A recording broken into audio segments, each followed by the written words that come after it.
Michelle Ho, a member of the graduating class and a member of the Simon Fraser University Choir, will lead us in the singing of O Canada.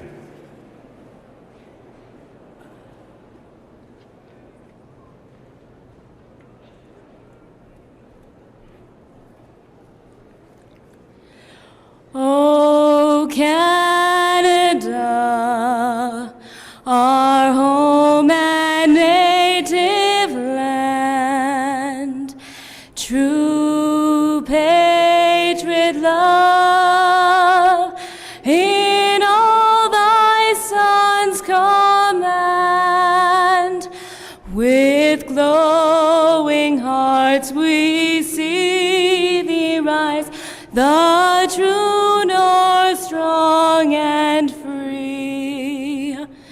From far and wide, O Canada, we stand on guard for thee. God keep our land glorious and free. O Canada, we stand on guard for thee. O Canada, we stand on guard for thee.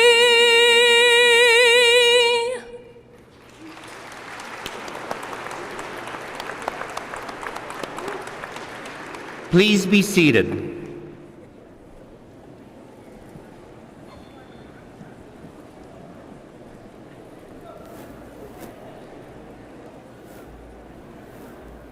I declare the June 2003 Convocation assembled for the granting of degrees.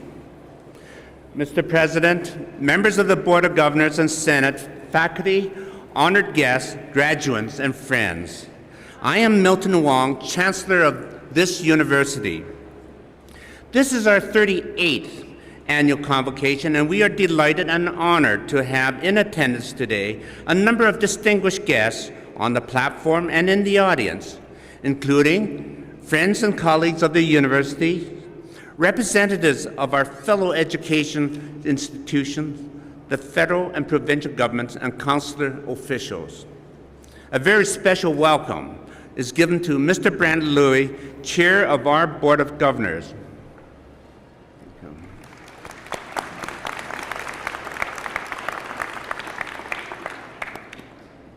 Graduates, families and friends, faculty and staff, welcome all of you to these 38th annual convocation ceremony.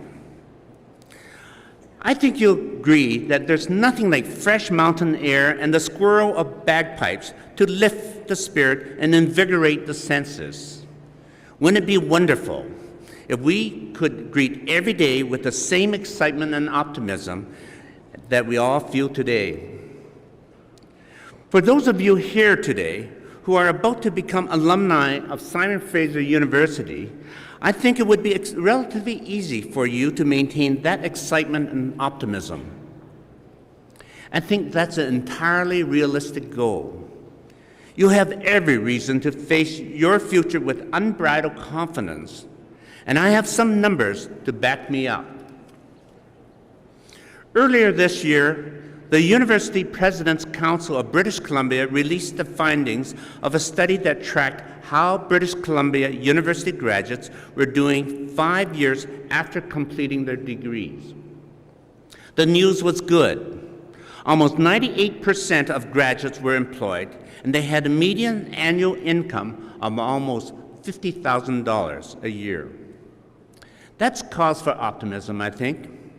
It means everyone here is well prepared to take care of themselves and their families in the years to come. But there was something else that came out of that survey that even more heartening, in my opinion. The survey showed that educational attainment was a strong indicator of civic engagement, and that university graduates are 3 times more likely to volunteer than other Canadians. In my experience, people can only begin to reach out to others when they feel secure at home. You have now completed an education that ensures a relatively stable economic future.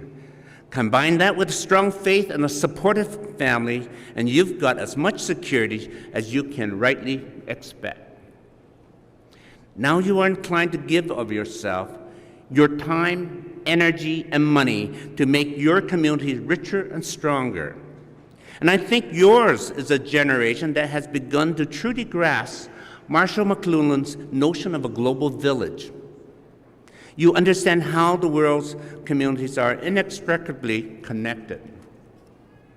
Your volunteerism is more likely to reach beyond borders, I think, because you recognize when we serve our neighbors across the continents, we are in fact serving ourselves. You recognize that when our neighbor is at risk, we too are at risk. And when our neighbor is unstable, we too are unstable. Across the globe, there are organizations with men and women on the ground in countries ravaged by war, famine, poverty, and disease. The Aga Khan Foundation, Oxfam International, Doctors Without Borders, even Simon Fraser's own Daniel Ngali, who is helping to build a school in Nigeria. These groups are just a few of so many working to fulfill the first world's responsibility to less fortunate nations.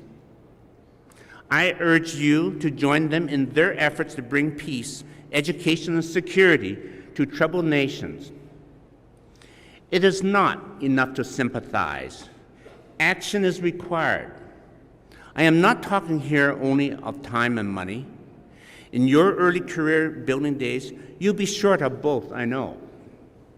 But you always have your voice. You can, you must use it to help shape this country's social and humanitarian aid policies. Graduates, it doesn't stretch the imagination to see your own individual bright tomorrows. The real challenge is to visualize a world where everyone has the opportunity to experience the hope and optimism you feel today. I know you are up to that challenge. Thank you and good luck.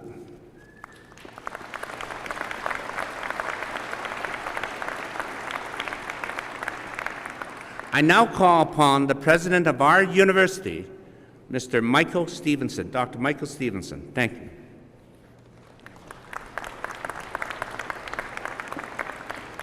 Thank you, Mr. Chancellor, distinguished guests, colleagues in the university, members of the graduating class, ladies and gentlemen.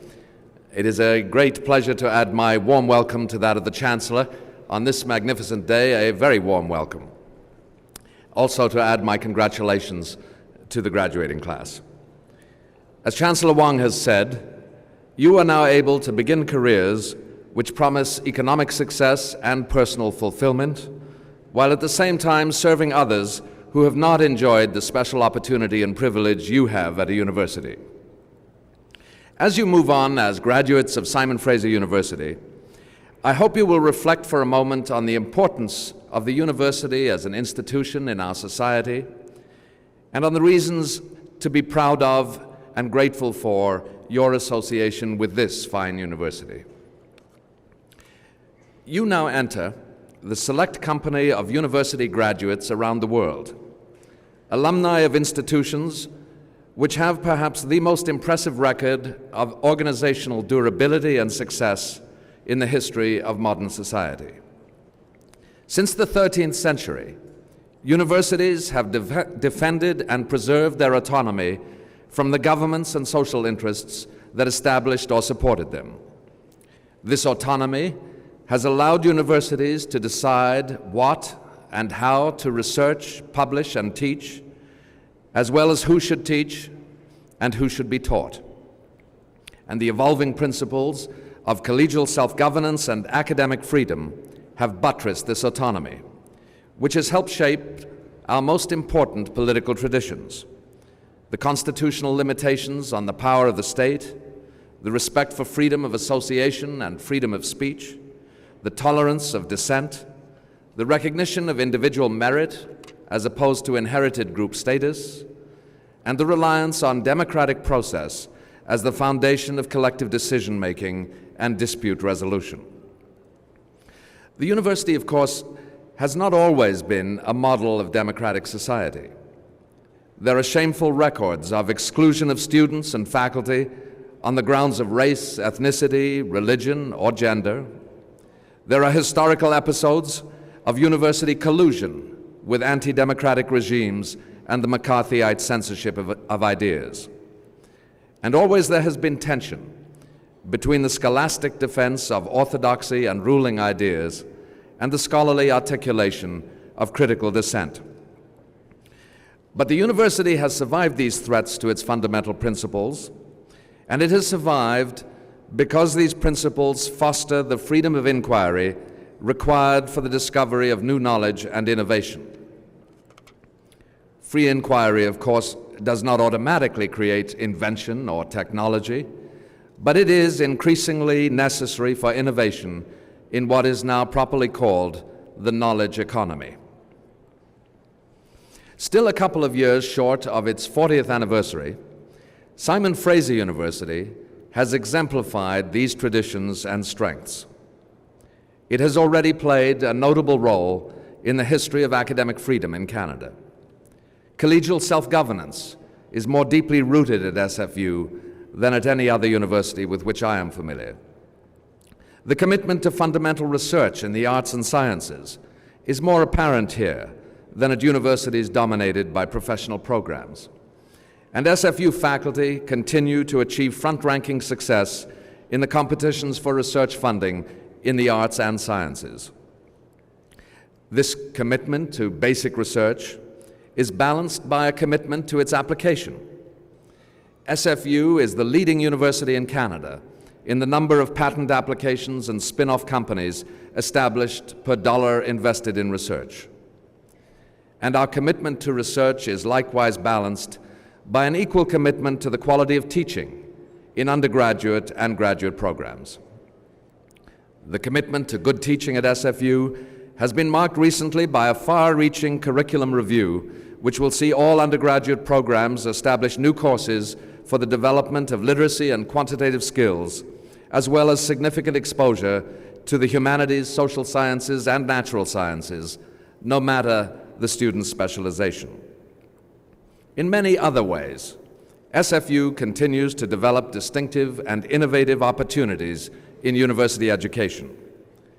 Faculty this year have produced new programs in population and public health, information technology and interactive arts, public policy analysis, urban studies, cognitive science, and bioinformatics, to name notable examples. We are embarked on a new and major development of our downtown campus with the creation of the Siegel Graduate School of Business, including new programs in the management of technology and global asset and wealth management. And finally, we are creating an entirely new campus in Surrey, building on the innovative programming of the former Technical University of British Columbia. And the first students from Surrey are graduating this week, a most important milestone in the history of SFU. So, ladies and gentlemen of the graduating class, be proud today of your association with Simon Fraser University, an institution that represents the best traditions of the university and has achieved the highest standards of excellence in research and teaching. This is a time to recognize the assistance you have received from family and friends, and it is a time to acknowledge the faculty and staff whose deep commitment to the university, to its founding principles, and to its students have been crucial factors in the university's success and ongoing momentum. Their dedication and hard work, as much as your own, have made possible your success today. Join me in saluting them as we salute you. Accept our sincere congratulations on your achievements at SFU, and take with you our very best wishes for your future success and happiness. Congratulations to you all.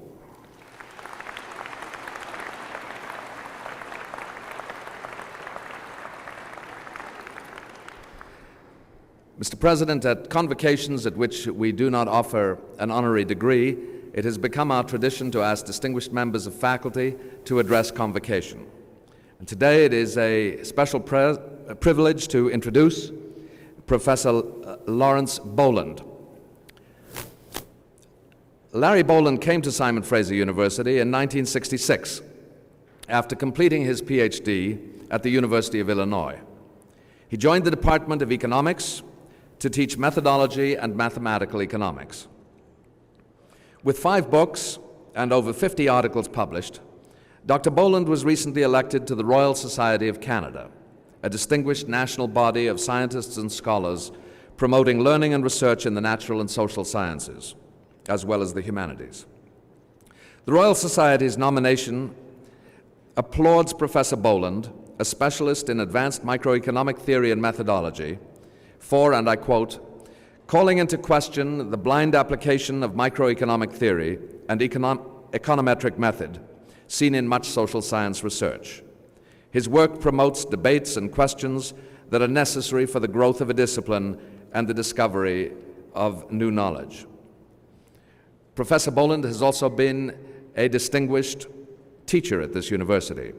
His primary teaching area is advanced microeconomic theory at both the graduate and undergraduate levels.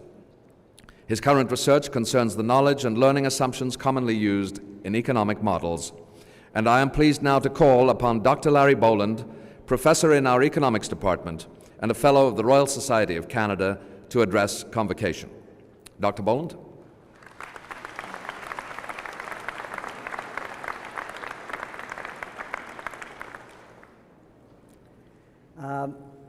It is not only a great personal honor to be invited to add a few remarks to celebrate your graduation, it is also a great pleasure, and I'm very thankful for the opportunity. I would like to begin by noting that we have much in common. While at Simon Fraser you have been learning for 2 or more years, I have been here learning for almost 37 years. I can honestly say that almost my entire education has been obtained here at SFU's Faculty of Arts. Moreover, most of my education I owe entirely to the students in my classes. After receiving the invitation to speak here, the first thing I did was to ask the students in my 4th-year seminar what they thought I should say. The first to respond said I should be honest. Obviously, this would not be difficult to do, since one of the things that characterizes education at SFU is that it is an honest endeavor. The next student urged me to call your attention to how much hard work our graduating students did. Now, I know that when I was an undergraduate student, I did very little hard work. Nevertheless, I will take the risk of conveying what may, in some cases, be a little white lie.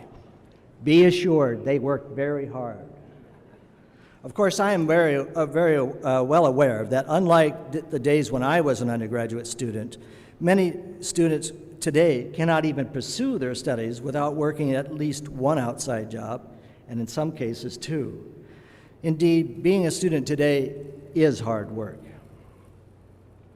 The third student suggested that I invite you, the graduating students, to sit back and look at what you have done. Not so much in the sense of surveying the mountain of tiny bits of detailed information that you have obtained, but in the contemplative sense of a big picture perspective.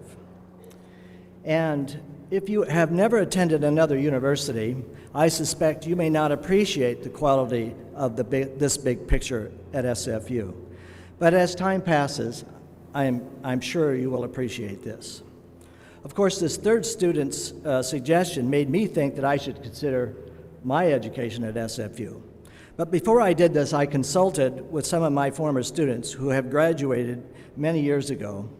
Interestingly, in their looking back, they all agreed.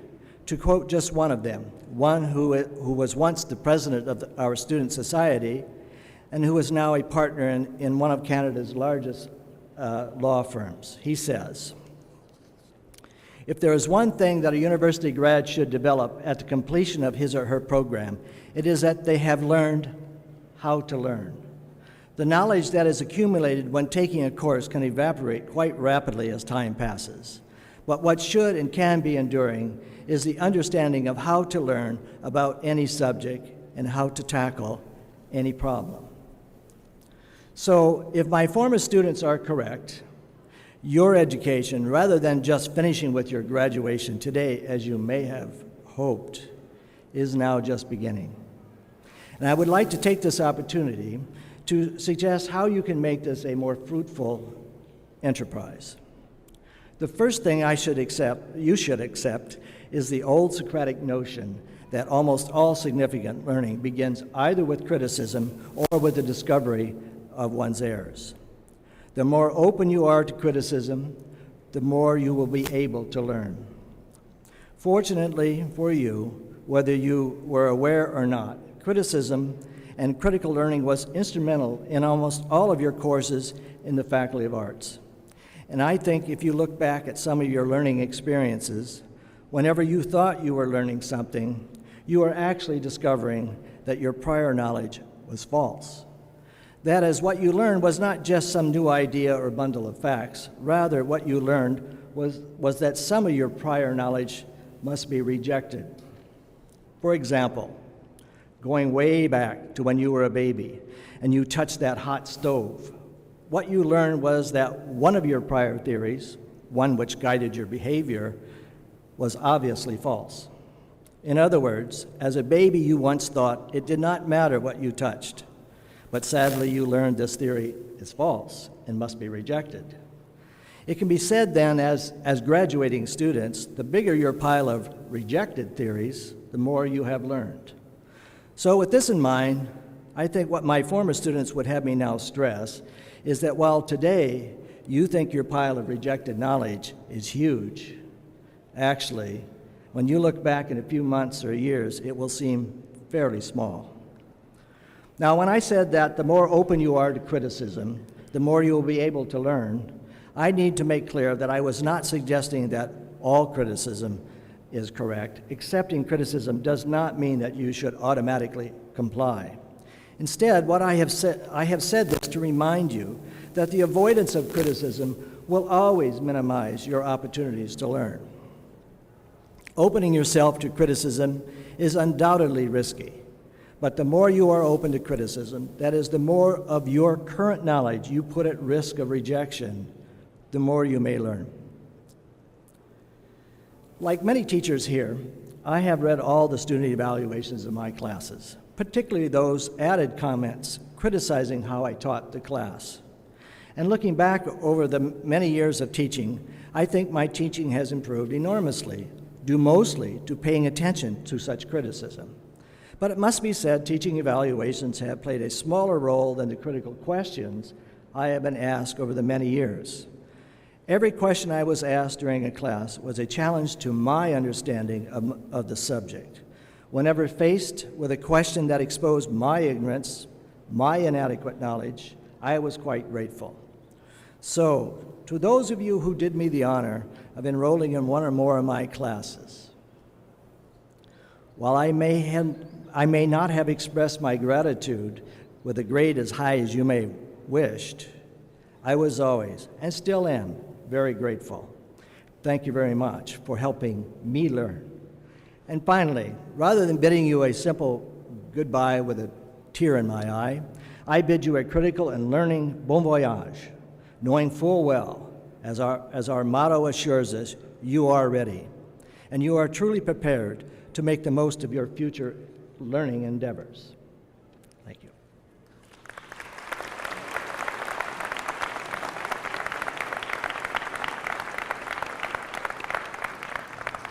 Thank you, Dr. Boland. Mr. Chancellor, ladies and gentlemen, the members of the graduating class will now be presented to the Chancellor. 2 Dean's Convocation medals were presented at yesterday's ceremonies to the 2 top students in the faculty who achieved the highest level of academic excellence at the graduate and undergraduate level. And as part of this ceremony, the Alumni Association will present a Simon Fraser University pin to all the graduates as they leave the stage. Our alumni are, of course, very important to us, and we are very pleased that this symbolic presentation launches them in their role as alumni of the university. Mr. Jim MacArthur, an alumnus and alumni representative on Senate, will present those pins. And now just a few requests as we get underway. Would you please refrain from applauding individual members of the graduating class until each group of degrees has been presented? Obviously, this does not forbid spontaneous outbursts of enthusiasm. As a courtesy to others, please remain seated until the conclusion of the ceremony, and would the graduating class please return to your seats following receipt of your degrees. The degrees in the Faculty of Arts will now be conferred, and will the graduands please rise for their presentation to the Chancellor.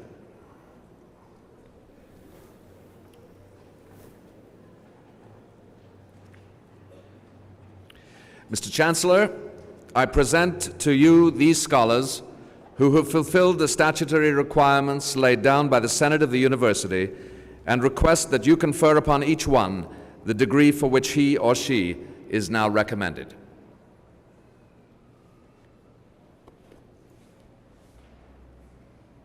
By virtue of the authority vested in me and in the Senate of this university, I hereby admit you to your various and several degrees. Will the graduates please be seated?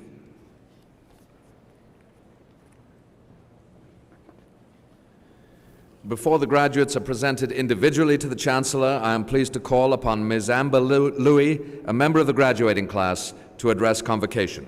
Ms. Louis?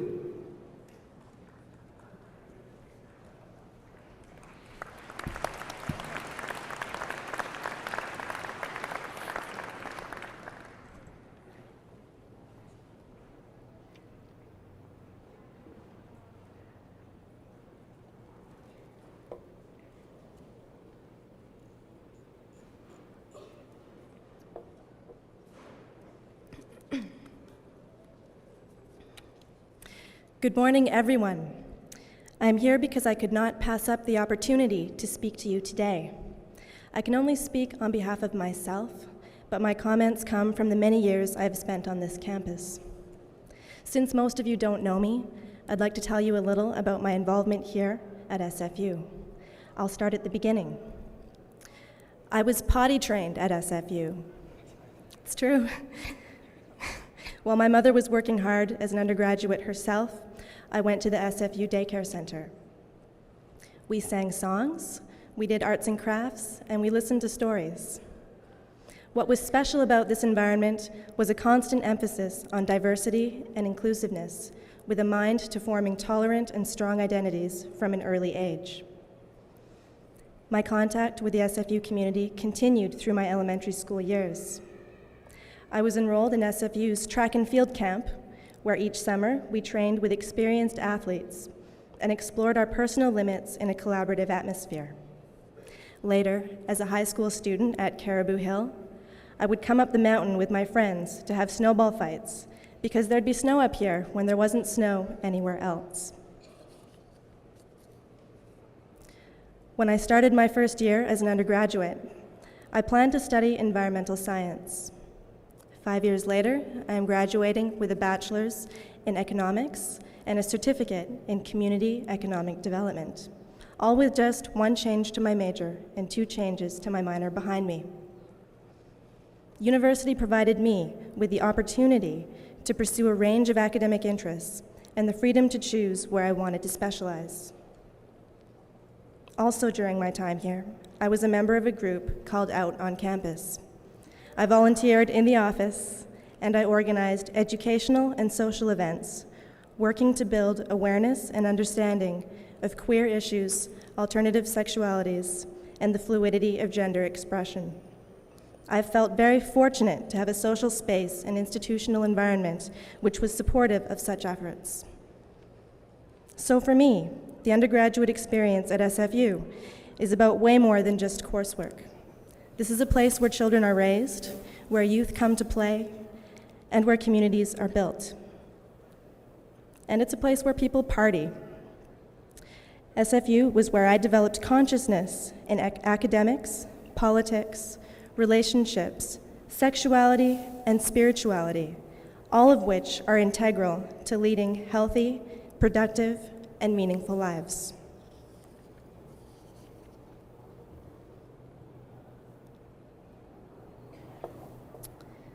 As university graduates, we have proven that we have the strength that allows us to harmonize our personal goals with giving back to the world in a meaningful way. I would like to reiterate to you what an accomplishment it is to earn a university degree. Most of you know about cramming, pulling all-nighters, pumping our bodies full of caffeine, and shutting ourselves off from the outside world in order to get done what we needed to do. You also know about procrastination. So often we feel that we are reneging on our responsibilities. We as students set very high standards for ourselves, and sometimes they make us feel that our efforts and abilities are inadequate.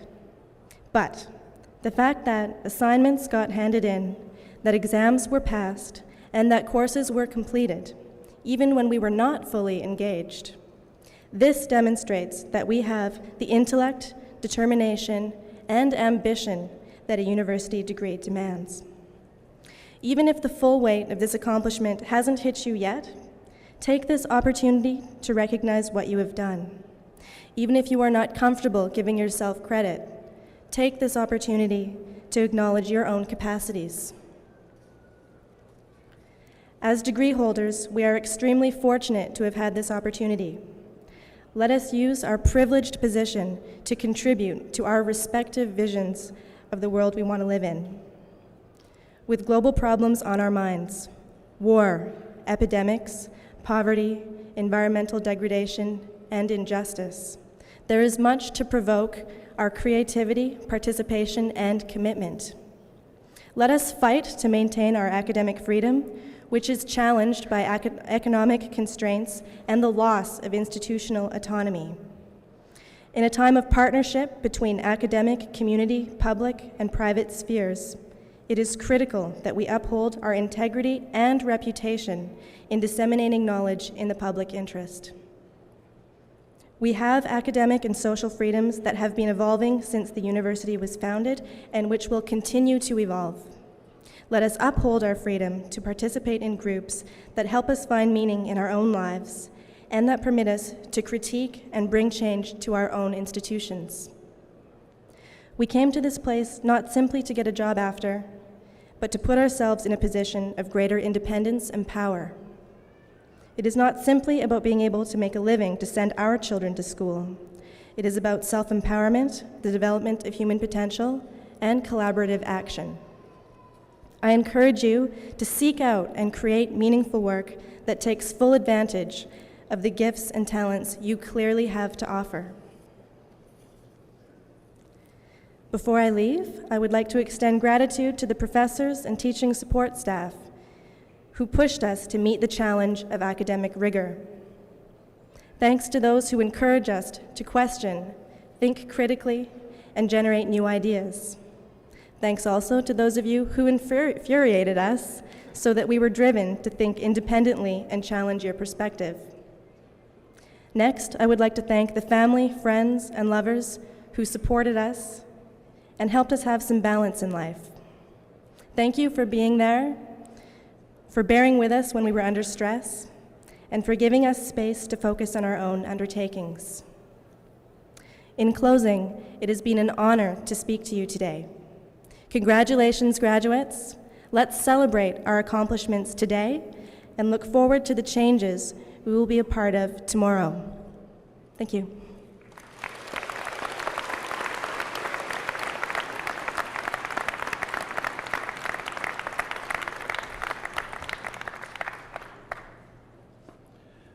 Thank you, Ms. Louie.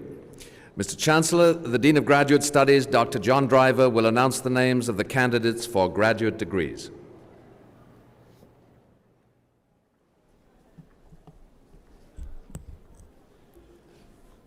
Mr. Chancellor, the recipient of the Dean of Graduate Studies Convocation Medal in the Faculty of Arts is Adrienne Burke from the Department of Geography.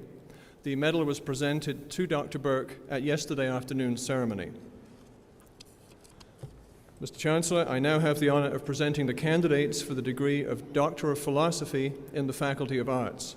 The candidates will be hooded by Dr. John Pierce, Dean of the Faculty of Arts.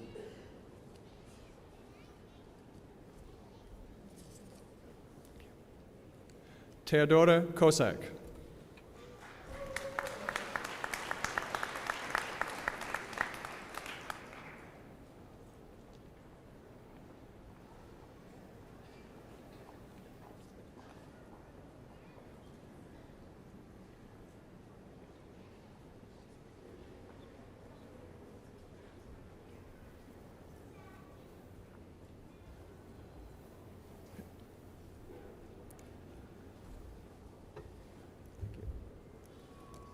Stephen Ogden.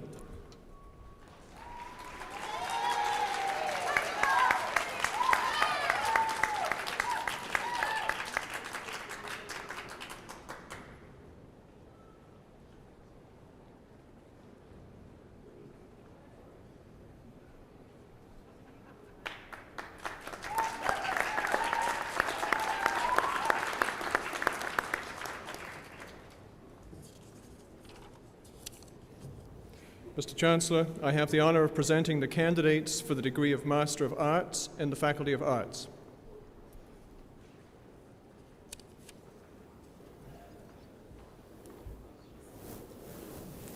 Ying Chen.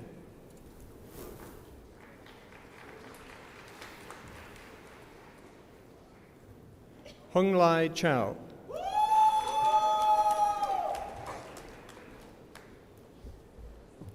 Carrie Fong.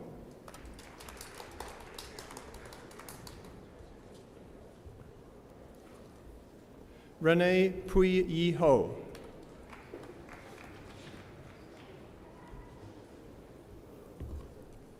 Jessica Carls.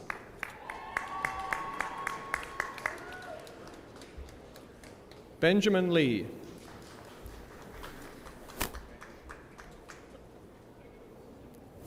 Justin Miedema.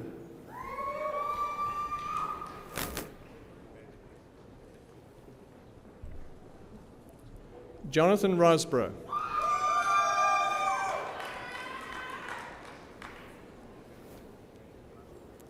Jackie Wong.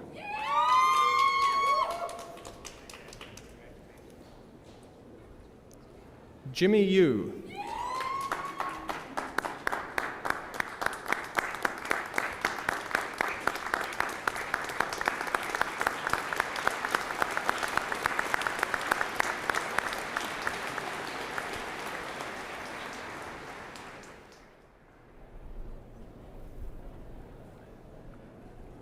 Mr. Chancellor, the Dean of the Faculty of Arts, Dr. John Pierce, will announce the names of the candidates for undergraduate degrees in his faculty.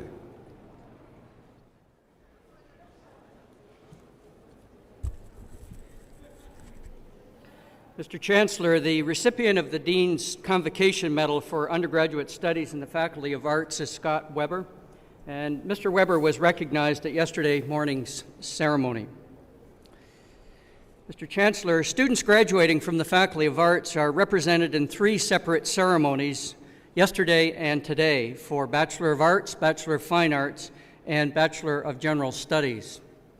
15 departments and 8 programs represent the great diversity of fields and homes for these students. In this morning's ceremony, the third of 3, there are graduates in economics, English, and Bachelor of General Studies. Mr. Chancellor, I now have the honor of presenting the candidates for the degree of Bachelor of Arts in the Faculty of Arts.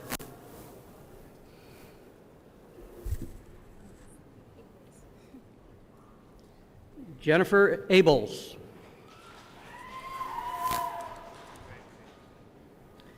Janet Almond. Yvonne Anderson. Atash Askarian. Phoebe Au. Lorraine Young. John Bach.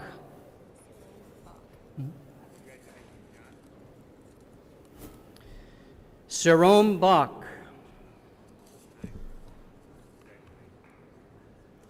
Ian Ban. Gurinder Baiwat Chima. Philip Bargan. Emma Bettlestone. Lindsay Berger. Heather Bogan. Yes. Craig Brigadier.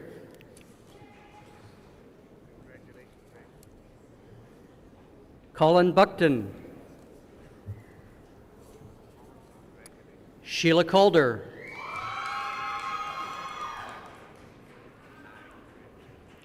Derek John Cameron. Stephanie Candiago. Nicole Castle.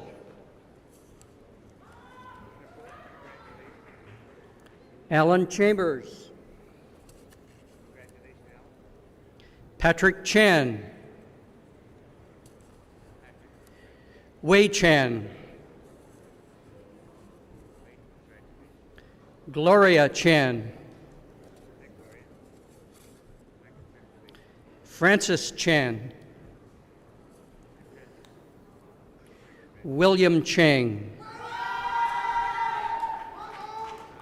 Ying Kit Chow. Ava Chen. Han Chen Chen. Hung Shin Chen. Paula Chen. Sandy Chen. Yiju Chen. Alan Chang. Chuk Chang. Cindy Chang. Eric Chung. Elton Chung. Samson Chung.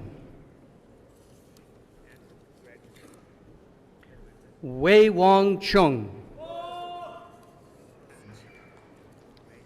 Virginia Chi. Denny Chiang.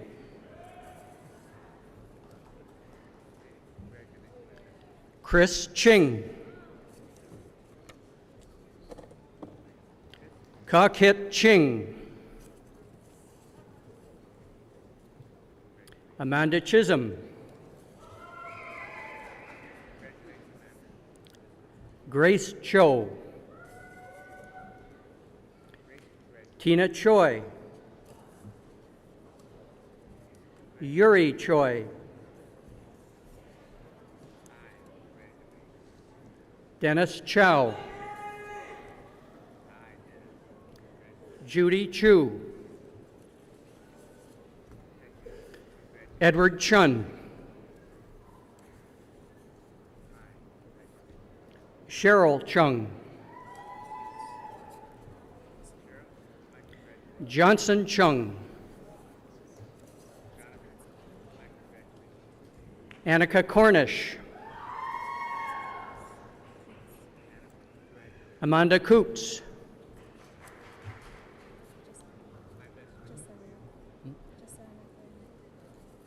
Jasana Crowley. Anita Zambos.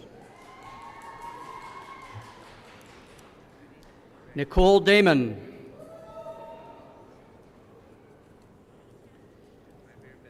Angela Davidson.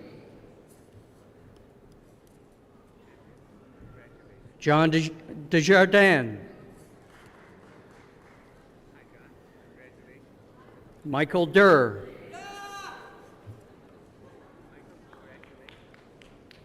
Karen Dhaliwal. Robin Dickens. Eligio Defonso. Sean Dolan. Aaron Draper. Sonia Escoy. Marcel Eugene.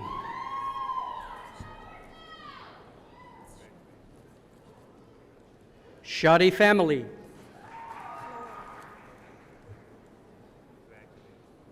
Flora Farkas Petrescu. Anne Fain.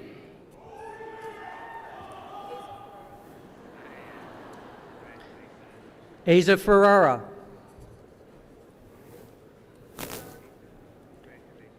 John Fong. Jody Friesen. Kelvin Fung. Yvonne Gaffney. Michael Gager. Suman Gill. Stefano Gismondi. Kim Glover.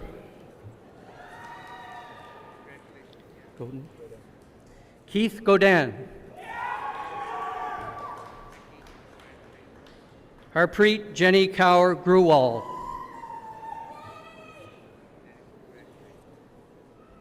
Jolene Guild. Michael Halverson. Michael Hanlon.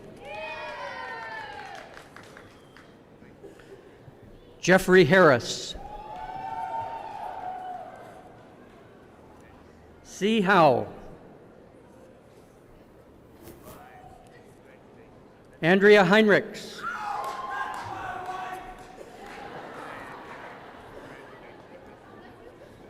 Carrie Hildebrandt.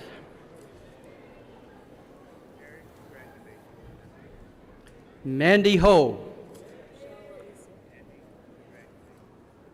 Michelle Alicia Ho.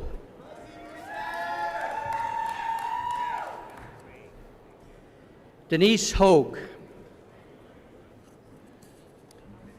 Anthony Hoyle. Todd Homanuk.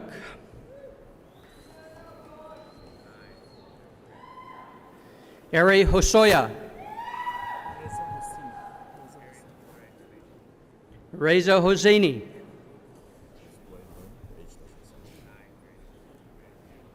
Wei Lun Su.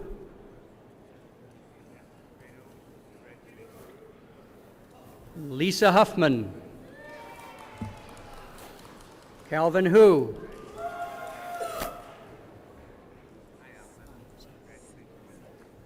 Sei Hu. Joyce Hung. Allison Ireland. Yvonne Jack. Alicia Jinkerson. Kevin Johnson. Eileen Keast. Michael Kennedy. Shu Wei Albert Kerr. Steve Kirschbaum. Jillian Kirk.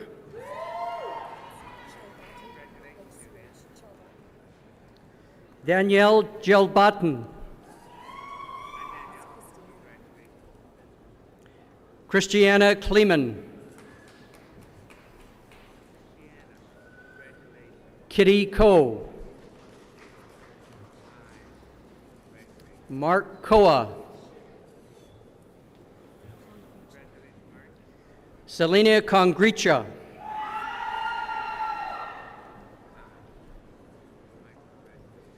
Karen Kopp. Tiffany Kopp. Elizabeth Kraus. Linda Krebs. Laura Kungle.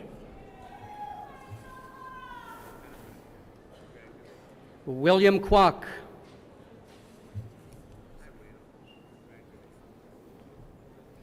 Kenneth Kwan. Jenny Kwok Hui Kwan. Vernice Lay. Aaron Lane. Elsie Lamb. Lori Land.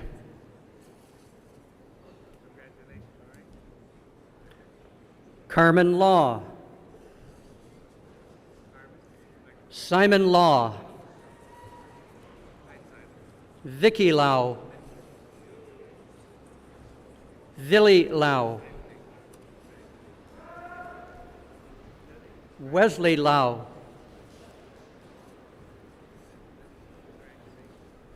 Marianne Lawrence.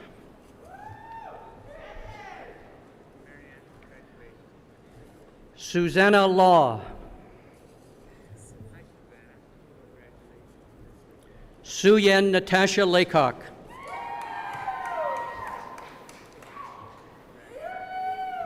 Chad Lehman. Alicia Lee.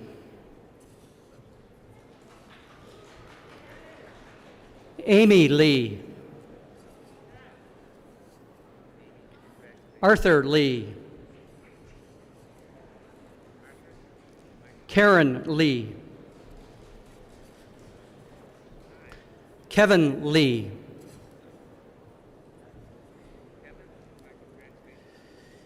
Allison Lee. Rosa Lee. Sandy Lee. Celine Lee.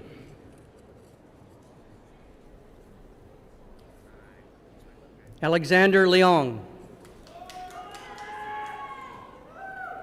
Shannon Kathleen Less. Stephen Lung.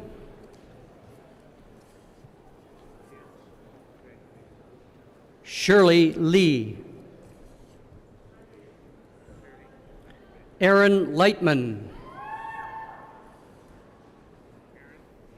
Chia Jung Lin. Da Chin Lin.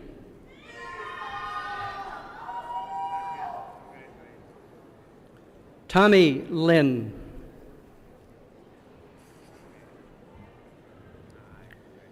Claude Liu. Shirley Liu.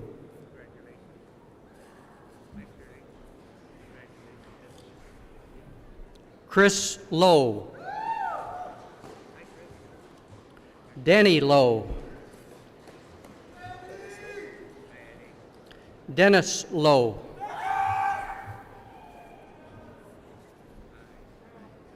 Jessica Lowe. Patrick Lowe. Amber Maureen Louie.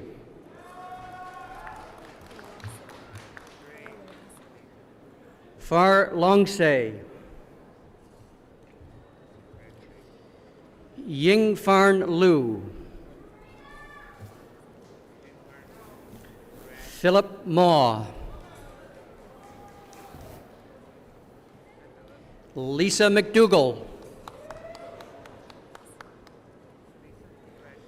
Shannon McDougall.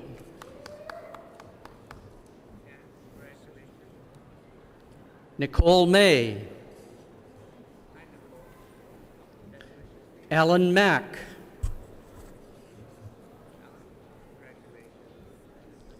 Candy Mack. Jackie Mack. Frano Marsick. Miriam Maxey. Catherine McBratney.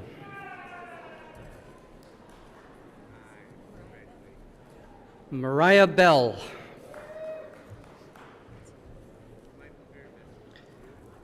David Emmanuel Miller.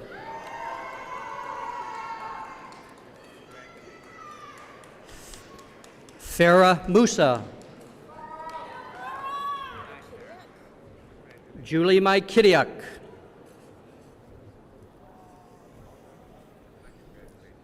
Elaine Eng. Gordon Eng.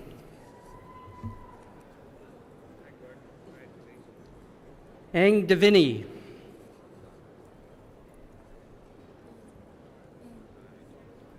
Maggie Eng.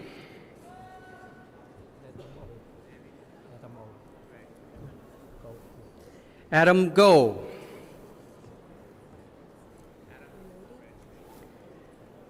Andrea Onati.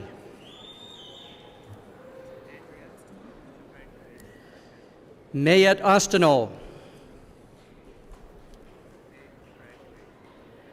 Ada Peng.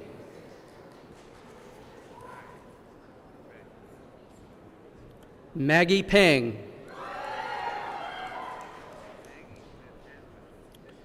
Andrew Peachy. Sherry Peacock.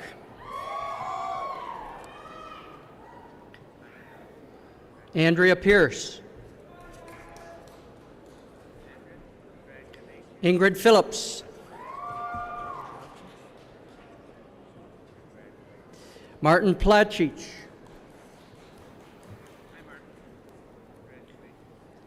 Sean Pritchard.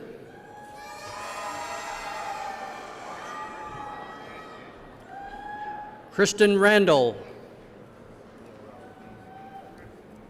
Neil Rowell.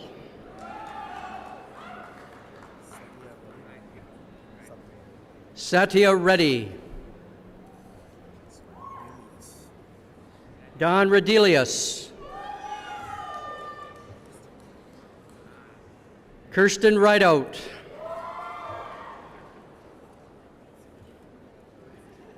Glenda Rink.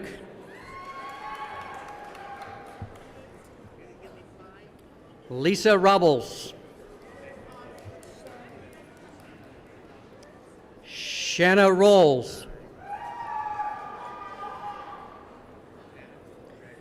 Janet Rukavina. Stephen Sapan.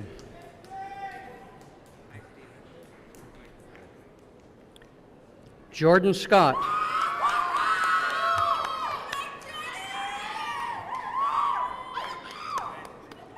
Dale Shirar.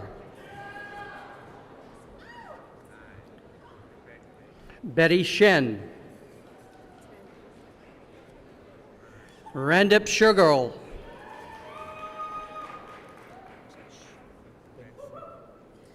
Benny Shi. Wonsu Shin.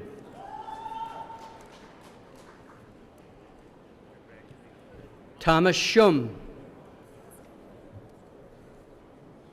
Diana Smith. Nadi Susprasaputro.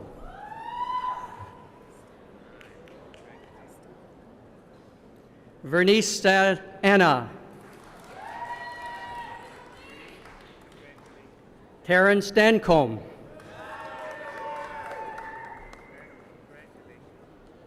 Mante Zay.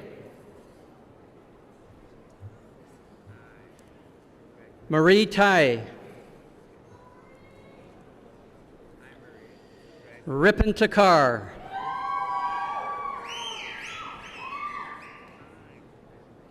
Humphrey Tam. Ashley Tan. Andrew Tang. Chung Wayne William Tang. Wendy Tarasoff. Bernadette Toe. William True. Henry So.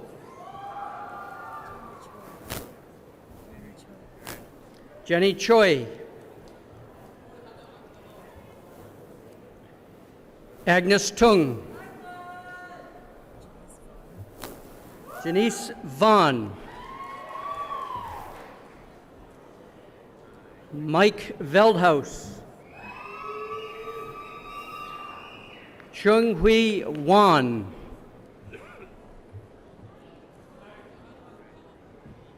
Duncan Wan. Brian Wang. Jennifer Ward. Crystal Wilson. Amanda Wong.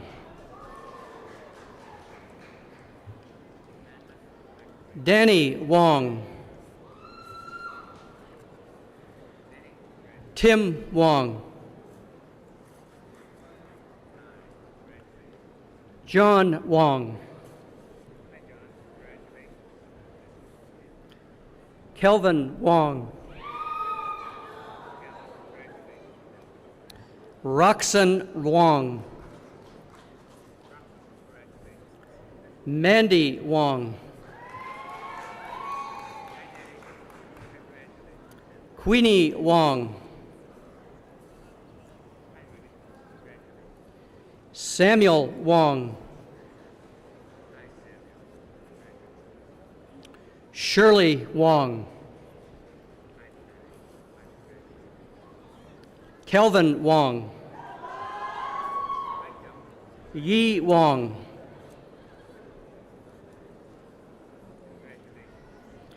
Aldea Wood.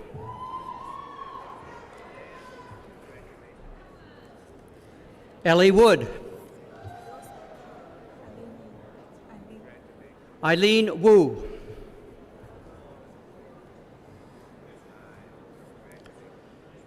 Sylvia Wu. Christina Wu Yang. Mohammed Yazdi. Gabriel Yi. Bonnie Yip. Jeffrey Yu.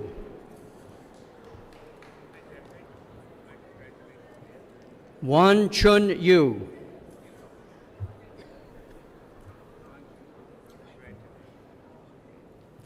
Amy Yuen. Jeffrey Yuen. Shirley Young. Xu Zhang. Jin Zhu.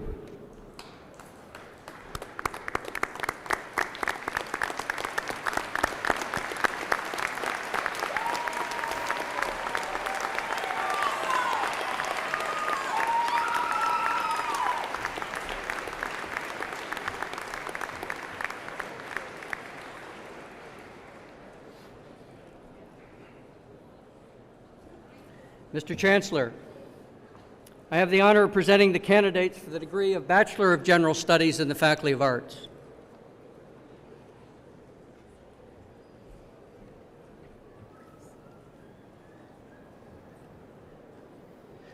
Kamshek Exangelo.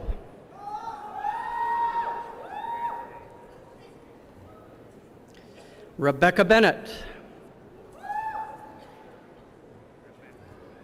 Ruben Bonaparte. Lindsay Brooks. Kevin Cameron. Terry Champagne, Andrew Chang, Barlow Chen,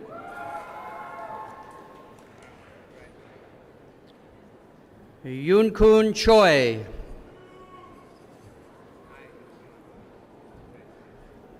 Bert Dantu, Grace Fu, Raylyn Geary,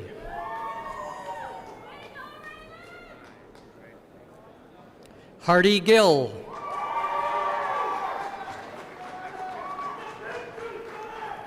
Brian Hansen, Aaron Huff, Dennis Hung,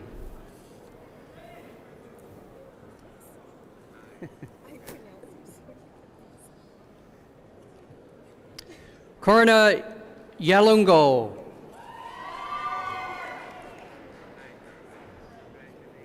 Emily Ingram,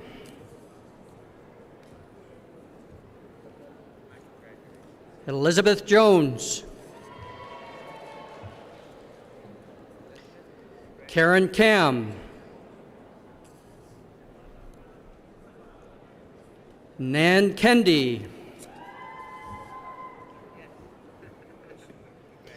Rishi Kangura,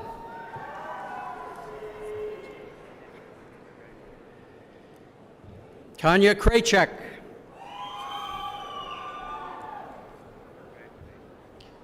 Tina Langford, Daniel Lau,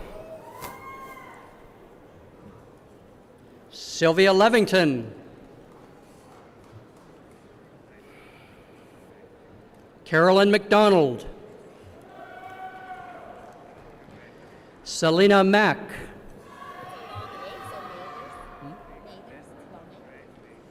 Laura Mathers, Margaret Diane McMahon,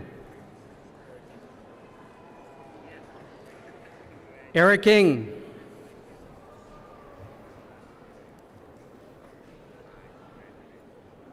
Thomas Park, Mandy Powell,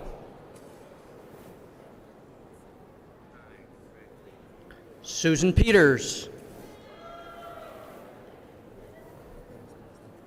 Antonio Pepe,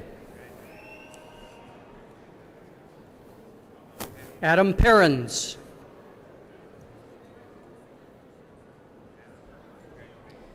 Jean Marie Rowe Jan, Judith Scott, Maren Strang,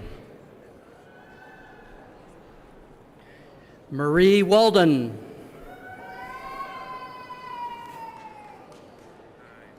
Barbara Waters, Sherry Weevil,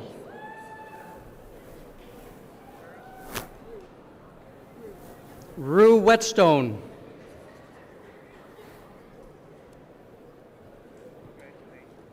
Tina Woodcox, Bradley Yanasek, and Ellen Yupp.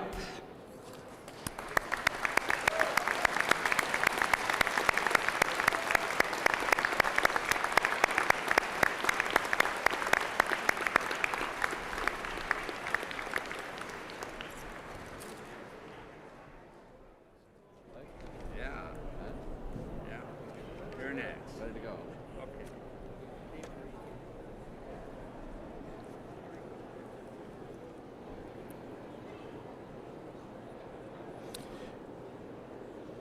Will the graduating class please rise?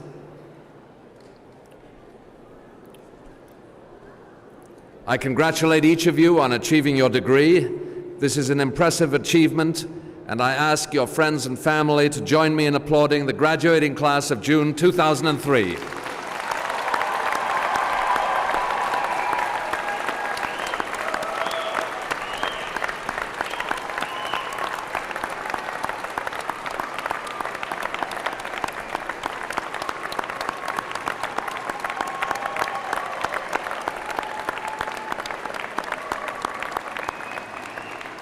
And now I invite you, the members of the graduating class, to reciprocate by applauding your family, friends, faculty, and staff, all who have helped you achieve this goal.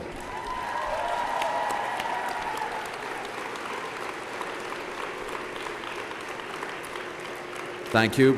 Please be seated.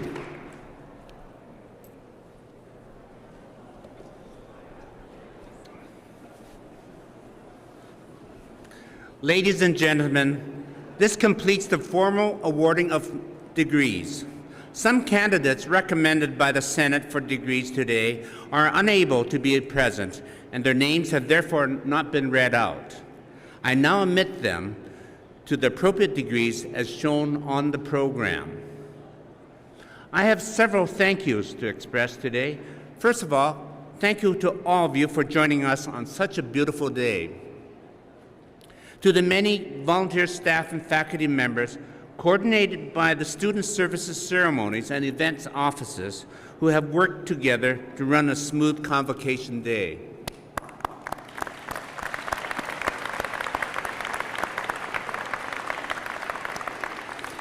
And to the members of our four-time world champion Simon Fraser University Pipe Band for their special contribution to the Convocation.